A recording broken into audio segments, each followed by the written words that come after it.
সবাই যে সব কাজ করবে তা তা না। হ্যাঁ, কেউ চাকরি করবে, কেউ ব্যবসা করবে। হ্যাঁ, এটাই স্বাভাবিক। আপনি যে চিরজীবন চাকরিই করবেন, হ্যাঁ, তা মানে তাও সম্ভব না। আপনি হয়তো বা এক সময় চাকরি করতেছেন, চাকরি করবেন, ঠিক আছে, যতদিন আপনার রিজিক আছে চাকরি করবেন। আবার কেউ আছে দেখা যাচ্ছে অনেক দিন চাকরি করার পরে এখন সে ব্যবসা করতেছে। আবার কেউ বিদেশ প্রবাসী ছিল, অনেক বছর যাবৎ সে বিদেশ করছে, এখন সে বিদেশ করে না। কেন? সে বিদেশ থেকে ইনকাম যাই করছে, সারা জীবনে সঞ্চয় করে সে এখন একটা ব্যবসা খুলছে, যে কোনো একটা দোকান দিয়ে বসছে। সে যেই সম্বন্ধে তার অভিজ্ঞতা রয়েছে ওই সম্বন্ধে সে একটি দোকান দিয়ে বসছে, আলহামদুলিল্লাহ ভালোই চলছে। আমার লাইফে আমি কফি বিক্রি করতে গিয়ে অসংখ্য দোকানদারের সাথে আমার ওঠা বসা কথা হয়েছে। হ্যাঁ, বহু দোকানদারের সাথে মানে ওঠা বসা হয়েছে। সালামু আলাইকুম রহমতুল্লাহ। প্রিয় দর্শক মণ্ডলী, আশা করি সকলে ভালো আছেন। আলহামদুলিল্লাহ আমিও ভালো আছি। তো আসলে আমার এই কফির ব্যবসার জগতে যত দোকানদারের কাছে আমি কফি বিক্রি করেছি, এই কফি বিক্রি করার পাশাপাশি মনে করেন যে তাদের সাথে অন্যরকম একটা আন্তরিকতা তৈরি হয়ে গেছে, যে বড় বড় ভিআইপি দোকানদারদের সাথে আমার পরিচয় হয়েছে। এমন এমন দোকানদার, যেরকম কসমেটিক্সের দোকান, বাইরের রাষ্ট্র থেকে কন্টেনার ভরে 1 কোটি 2 কোটি টাকার কসমেটিক্স নিয়ে আসতো। তাও কি এক একটা কসমেটিক কিন্তু লোকাল বাজারের কসমেটিক মতো তুলনা হয় না। অর্থাৎ একটা শ্যাম্পুর বোতল কিনতে গেলে 1000-1200 নিচে না, একটা সেন্টের বোতল কিনতে গেলে 10,000, 15,000, 20,000 টাকা দামি সেন্টের বোতল আছে। তো এই মালগুলো আনতে টাকা লাগে না? কোটি কোটি টাকার মাল, কোটি কোটি টাকার ব্যবসা। এরকম ব্যবসায়ীদের সাথে আমাদের ওঠা বসা হয়েছে। আমি তাদেরকে কফি খাওয়াইছি, তাদের সাথে তাদের অভিজ্ঞতা আমি জানতে পেরেছি, ঠিক আছে, তাদের ব্যবসা সম্বন্ধে অভিজ্ঞতা আমি জেনেছি। আমি যদি কফি বিক্রি না করতাম তাহলে তো তাদের ওই পর্যন্ত যেতেও পারতাম না। তো এরকম ছোট বড় মাঝারি সকল ধরনের সকল ব্যবসায়ীদের সাথে ঘোরা হয়, কথাবার্তা হয়, ঠিক আছে। আর এই ব্যবসা জগতে মনে করেন যে আপনার এটা হয়তোবা আপনার কোনো কারণে করতেছেন বা করার ইচ্ছা। এই ব্যবসা একমাত্র তারাই আসে যাদের দেওয়ালে পিঠ থেকে যায়, অর্থাৎ যাদের কোনো গতি নাই, তাদের দিন দুনিয়ার হাল ছেড়ে দিয়েছেন, অনেক টাকা ঋণ হয়ে গেছেন, বিদেশে মার খাইছেন, তারপরে আপনার কোনো চাকরি বাকরি হয় না, ঠিক আছে, অনেক দৌড়াদৌড়ি করতে করতে পায়ের জুতার তলা ক্ষয় হয়ে গেছে, কিন্তু চাকরি হয় না। সরকারি চাকরির অপেক্ষায় অনেকেই সরকারি চাকরির জন্য একটা বেসরকারি চাকরিও পর্যন্ত হয় নাই। তো এই সরকারি চাকরির অপেক্ষা করতে করতে, সরকারি চাকরির জন্য চেষ্টা করতে করতে অবশেষে লাস্টে ব্যর্থ হয় নাই, হয়তো মামা খালুর জোর নাই বা বিভিন্ন কারণে হয় নাই, লাস্টে একটা কোম্পানির চাকরিও সে নাই। আজকালকে একটা কোম্পানির চাকরি করতে গেলেও আপনার অভিজ্ঞতা লাগে কমসে কম 2 বছর, 5 বছর, 3 বছর, সর্বনিম্ন 1-2 বছর অভিজ্ঞতা ছাড়া কোনো চাকরিতে একটা লোক নিয়োগ হয় না, একটা লোক নেওয়া হয় না। আসলে এখন এই অভিজ্ঞতাটা আপনি কিভাবে অর্জন করবেন ভাই? আপনি কি মায়ের পেট থেকে পড়ে অভিজ্ঞতা হয়েছে? আরে ভাই, আপনার অনার্স কমপ্লিট করতে করতেই তো আপনার প্রায় 25 বছর চলে যায়, অনেকের 25 বছর চলে যায়। তাহলে আপনি অভিজ্ঞতা অর্জন করবেন কিভাবে? বিভিন্ন কোম্পানি যে পত্রিকায় অভিজ্ঞতা চায় 5 বছর, 6 বছর, আপনি অভিজ্ঞতা অর্জন করবেন কিভাবে? হ্যাঁ, আপনার পড়াশোনা করতে করতে তো টাইম শেষ। এই অভিজ্ঞতার জন্য অনেকের চাকরি হয় না ভাই কোম্পানিতে। এগুলো অনেক দুঃখের কথা, কষ্টের কথা। যে সমস্ত ভাইরা এই অভিজ্ঞতার কারণে চাকরি হচ্ছে না, ঠিক আছে, শুধু সার্টিফিকেট দিয়ে শো করে আজকালকে চাকরি হয় না। বিভিন্ন কোম্পানিতে যদি একটা সেলস মার্কেটিংয়ের কাজও করেন, ঠিক আছে, এসআরের চাকরিও করেন, আগে জিজ্ঞাসা করে আগে চাকরি করছেন কিনা, অভিজ্ঞতা আছে কিনা, অভিজ্ঞতা ছাড়া নেয় না। আপনি একটা ভালো একটা কোম্পানিতে চাকরি করবেন, সেখানে আপনার অভিজ্ঞতা থাকতে হবে। আপনি যেরকম সিটি গ্রুপ অভিজ্ঞতা লাগবে। আপনার পূর্বে যদি আপনার 2, 4, 5 বছর অভিজ্ঞতা থাকে, তাহলে সিটি গ্রুপে আপনাকে এসআর পদে নিয়োগ আপনি অ্যাপয়েন্টমেন্ট লেটার পাবেন, এছাড়া পাবেন না। কারণ সিটি গ্রুপ কোম্পানি আপনার অভিজ্ঞতা ছাড়া কোনো লোক নেয় না। আর মেঘনা কোম্পানিতে যাবেন, মেঘনা কোম্পানিতে অভিজ্ঞতা আপনার তেমন লাগবে না, তবে আপনাকে ট্রেনিং করতে হবে, 2-3 দিন ট্রেনিং করতে হবে, তারপরে আপনার চাকরি হবে। তারপরে মেঘনা কোম্পানিতে আপনার চাকরি হইলেও ভাই এমন স্থানে আপনার চাকরি হবে, দেখা যায় ওই যেখানে কোনো জায়গা নাই, একবারে মরা একটা এরিয়া, যে এরিয়াতে আগে কখনো কোনো ডিলারই ছিল না, কোনো এসআরও মার্কেটিং করে নাই, ওই একটা পতিত জায়গা। একটা পতির জায়গা আপনাকে ফালাইবে, ওখানে নতুন একটা ডিলার থাকবে, ঠিক আছে।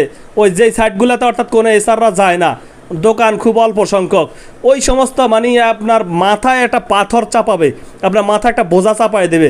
দেখা যায় যেখানে অন্যান্য এসআর স্বাভাবিকভাবে প্রতিনিয়ত ফোন কলের মাধ্যমে 1 লাখ 2 লাখ টাকার অর্ডার কাটতেছে, সেই জায়গায় আপনি 1 লাখ টাকার জায়গায় আপনার 10,000 15,000 20,000 এর বেশি অর্ডার হয় না। কেন হয় না? ওই জায়গাটা মানে পতিত পড়ে গেছে, পূর্বে কোনো এসআর ছিল না, ডিলার ছিল না। তো ওই সমস্ত জায়গায় আপনি পোস্টিংয়ে ফেলানোর পরে তেমন কোনো আপনার মানে ওইখানে আপনার মানে ভাতের পয়সা জোগাড় করতে পারবেন না। অবশেষে দেখা গেলো ওই চাকরিটা আপনাকে ছেড়ে আসতে বাধ্য হবে, আপনি বাধ্য হবেন ওই চাকরিটা ছেড়ে আসতে বাধ্য হবেন। তো আসলে এত কথা বলার ইচ্ছা আসলে আমি করি না, তারপর এটা অনেক সময় বলতে হয়, এই জিনিসগুলো না বললে হয় না। তো এই কফির ব্যবসা করতে গেলে এখন আপনি এই সমস্ত জিনিসগুলো আপনার অপেক্ষা করতে হবে। যারা চাকরির জন্য দৌড়াদৌড়ি করতেছেন, আপনারা তো অবশ্যই বোঝেন চাকরি এমনিতেই হয় না, চাকরি করতে হলেও অনেক অভিজ্ঞতা লাগে, অভিজ্ঞতা ছাড়া চাকরি হয় না। তাই আমি মনে করব আপনার যতদিন পর্যন্ত চাকরি না হবে, আপনারা এরকম ছোটোখাটো একটা ব্যবসার সাথে সম্পৃক্ততা হন। ছোটোখাটো ব্যবসা করতে গেলে অনেক সময় দেখা যায় ওই আপনি সার্টিফিকেট শো করবেন, ইন্টারভিউ দেবেন, ইন্টারভিউতে লটারি হবে, লটারির মধ্যে ওখানে 100 জনের মধ্যে 10 জন নেবে, অত কাহিনী কিচ্ছার কোনো প্রয়োজন নাই। আপনি যদি আজকে এই কপির সেট আপ নেন, কপির সেট আপ নিয়ে যদি আপনি ঘোরাফেরা করেন বিভিন্ন এরিয়াতে, সেখানে আপনার বিভিন্ন কোম্পানির লোকের সাথে দেখা হবে, এসআর ইউনিলিভারের লোকের সাথে আপনার সাথে কথা হবে, তারপরে আপনার সিটি গ্রুপের কোম্পানির লোকের সাথে কথা হবে, মেঘনা গ্রুপের কোম্পানির সাথে কথা হবে, বসুন্ধরা সিটি গ্রুপের সাথে কথা হবে, আরও বিভিন্ন আপনার ইলেকট্রনিক্স মার্কেটিং বিভিন্ন ওষুধ কোম্পানির লোকের সাথে কথা হবে। এভাবে ওঠা বসার মাধ্যমে আপনি একটা চাকরি পাবেন, এমনিতে পাবেন না।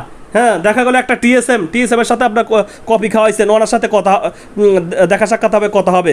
এভাবে লোকের মাধ্যমে আপনার পরিস্থিতিটা যখন আপনি সম্মুখীন করবেন যে ভাই আমি এইভাবে কফি নিয়ে বিক্রি করতেছি, এটা দে প্রথমত যাই ইনকাম করে, তারপরও এটা দিয়ে অনেকে বলবে যে এটা তো লাইফ না, এটা তো না, এটা ভাবে হলে আমি তো বিয়ে শাদী করা লাগবে। তো ওই সমস্ত ভাইদের জন্য মানে এই জিনিসটা আপনারা এটা একটা কমিউনিকেশনের মাধ্যম, এই ব্যবসাটাকে আপনাকে স্যালুট করতে হবে। এই ব্যবসাটাকে যারা বুঝছে, এই ব্যবসা করার মাধ্যমে যারা মনে করেন যে বিন্দু পরিমাণও যদি উপকার হয়ে থাকে, তারাই এই ব্যবসাটাকে স্যালুট করবে। কেন করবে?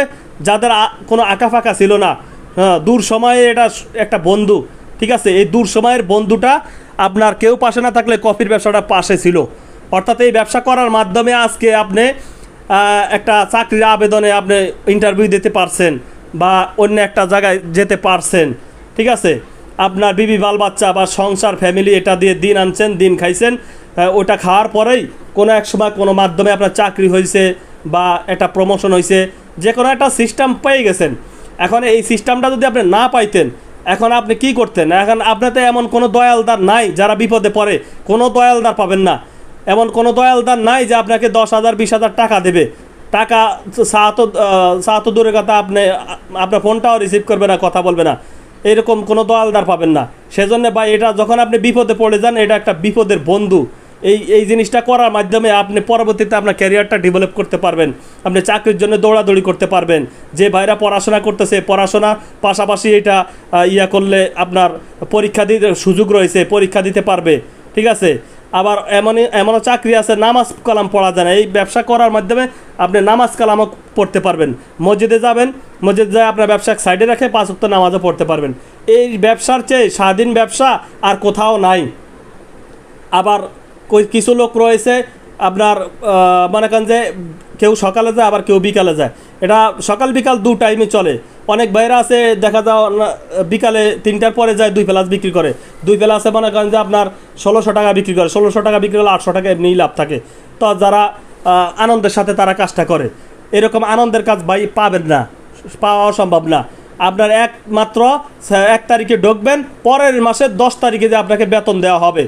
আর নয় মনে করেন যে কোনো কাজে যাবেন, কাজে যাওয়ার আগে মনে করেন যে কাজই করেন না কেন, যদি সাপ্তাহিক বেতন পান বা প্রতিদিন বেতন দেয়, দেখা যায় আপনি ওই 6,000 টাকা আপনি বিল পাইছেন, ওই বিলের ভিতরে 3,000 টাকা তার হাতে রাখা দেবে, বাদ বাকি টাকাটা দেবে, দেওয়ার পরে আপনাকে তারপরে মানে তার আয়ত্তে আপনাকে নেবে। যদি চলে যান ওই 3,000 টাকা মাইর, আর যদি কাজে যদি যান তাহলে বাধ্য হয়ে যাইতে হবে, তাহলে এটা আপনাকে প্রত্যেকটা কাজে গেলে আপনার স্বাধীনতার মানে ব্যাঘাত ঘটে। আর এই কাজটা কিন্তু স্বাধীনতা আছে বিদায় এই কাজটা সবাই করে বা করতে ইচ্ছুক। আর যারা করতে আগ্রহী অবশ্যই হোয়াটসঅ্যাপ নাম্বার যোগাযোগ করবেন। এই ব্যবসা সংক্রান্ত যাবতীয় যা তথ্য আছে আমার কাছে দিতে পারবেন ইনশাআল্লাহ। সালামু আলাইকুম রহমতুল্লাহ।